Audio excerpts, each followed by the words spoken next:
So, me and a group of friends bakal menjelaskan tentang keberagaman yang ada di Indonesia. Tonton video ini sampai habis, and remember, don't skip it. Daripada kelamaan, let's get started. Halo semua, nama aku Eugenia Hesi Eza Iswahyudi dari kelas 7G absen 7 dan bersekolah di SMP Regina Pacis, Surakarta. Halo teman-teman, perkenalkan nama saya Ivan Farel Andika Wibawa atau sering dipanggil Farel. Saya dari kelas 7G bernomor absen 10. Terima kasih. Hai semuanya, perkenalkan nama saya Skolastika Trianita Wijaya. Saya biasa dipanggil Tia.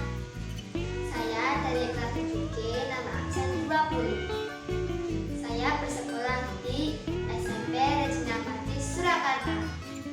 Salam kenal.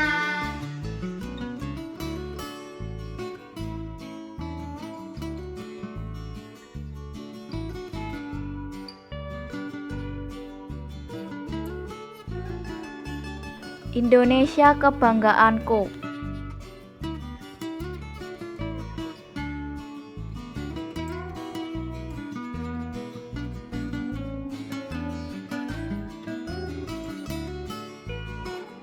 Makanan khas Indonesia. Indonesia memiliki beragam budaya yang sudah menjadikan ciri khas bangsa Indonesia. Masyarakat yang dikenal dengan majemuk menyimpan keanekaragaman adat istiadat, agama, kepercayaan, bahasa, dan suku. Keanekaragaman dijumpai pula pada makanan yang berada di dalam kehidupan sehari-hari. Makanan yang dimiliki oleh bangsa Indonesia dikenal di mancanegara. Makanan tradisional adalah makanan dan hidangan yang diwariskan secara turun-temurun atau telah dikonsumsi secara turun-temurun. Memiliki preseden bersejarah dalam hidangan nasional, masakan daerah, atau masakan lokal. Salah satunya adalah nasi liwet. Nasi liwet adalah makanan khas yang terbuat dari nasi yang dimasak dengan santan kelapa, sehingga memiliki rasa yang gurih. Makanan ini merupakan salah satu makanan tradisional dari Solo, Jawa Tengah.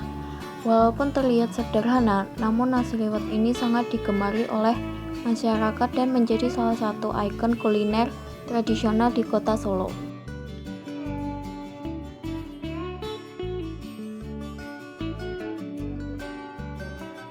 Nasi liwet dalam bahasa Jawa memiliki arti tanah atau menanak.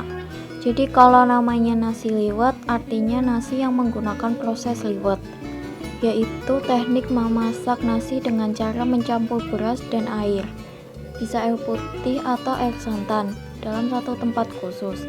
Tempat yang dipakai bisa ketel, kastrol, atau dandang untuk memasak nasi hingga matang. Penduduk kota Solo dan sekitarnya biasa memakan nasi liwet setiap waktu, mulai dari untuk sarapan sampai makan malam.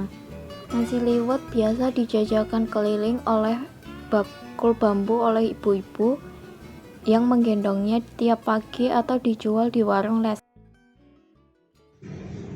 Tari kecak.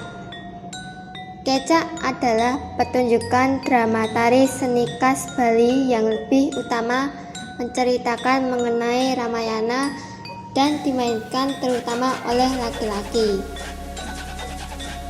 Tarian ini dipertunjukkan oleh banyak puluhan atau lebih penari laki-laki yang duduk berbaris melingkar dan dengan irama tertentu menyerukan cak dan mengangkat kedua lengan, menggambarkan kisah Ramayana saat barisan kera membantu Rama melawan Rahwana.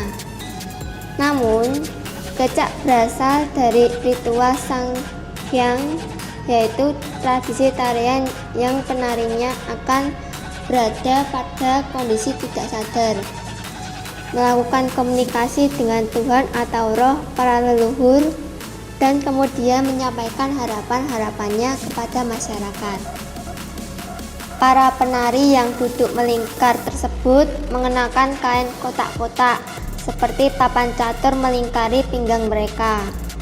Selain para penari itu, ada pula para penari lain yang memerankan tokoh-tokoh Ramayana seperti Rama, Sinta, Rahwana, Anoman, dan Sugriwa. Lagu tari kecak diambil dari ritual tarian Sanghyang. Selain itu, tidak digunakan alat musik, hanya digunakan kincringan yang dikenakan pada kaki penari yang memerankan tokoh-tokoh Ramayana. Sekitar tahun 1930-an, Wayang Limbak bekerja sama dengan pelukis Jerman Walter Spies menciptakan tari kecak berdasarkan tradisi Sanghyang dan bagian-bagian kisah Ramayana. Wayang Limbak mempopulerkan tarian ini saat berkeliling dunia bersama rombongan penari Balinya.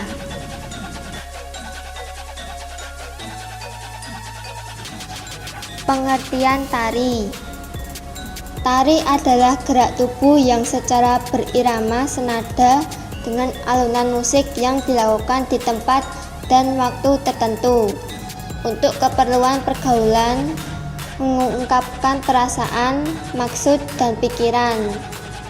Bunyi-bunyian yang disebut musik pengiring tari mengatur gerakan penari dan memperkuat maksud yang ingin disampaikan. Jenis gerak tari. Yang pertama, gerak murni. Gerak tari yang tujuannya semata untuk fungsi estetis, sehingga hanya untuk memperindah sebuah tarian tanpa ada maksud melambangkan sesuatu. Contohnya adalah gerakan memutarkan pergelangan kaki dan menghentakkan kaki tanpa maksud tertentu, atau gerak menggulung selendang ketika akhir tarian, dan lain-lain. Yang kedua, gerak maknawi. Gerak tari yang selain fungsi estetis juga lebih mengedepankan maksud atau lambang tertentu dari sesuatu yang ingin disampaikan ke penonton tarian. Misalnya dalam tari merak, terdapat gerakan melebarkan selendang sambil bergerak mengelilingi panggung yang menggambarkan gerak-gerik burung merak dan lain-lain. Indonesia kaya akan seni tari daerah yang mempunyai makna dan tujuan yang berbeda tergantung dari mana tari tersebut berasal. Pengertian. Kegiatan produksi adalah segala kegiatan yang menghasilkan barang dan jasa serta menambah nilai guna suatu barang dan jasa. Contohnya petani menanam padi, merawat tanamannya dengan memberi pupuk, memanen padi.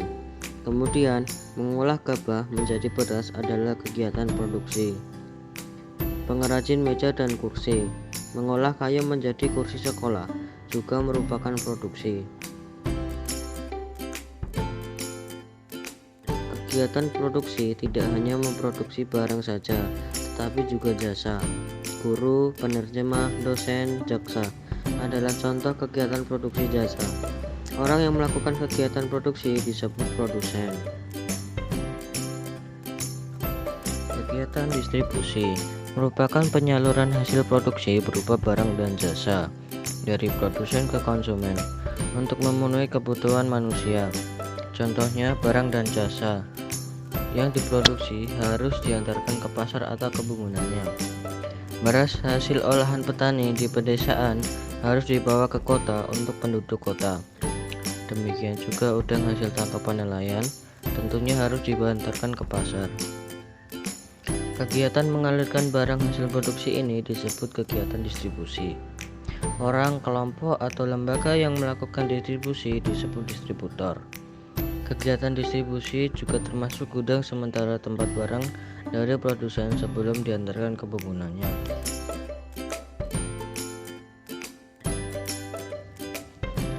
Kegiatan konsumsi merupakan kegiatan untuk mengurangi nilai guna barang atau jasa. Contohnya beras hasil produksi petani yang dibeli oleh sebuah keluarga sebanyak 10 kg dan diolah menjadi nasi. Hasil produksi yang berkurang karena konsumsi dari keluarga tersebut.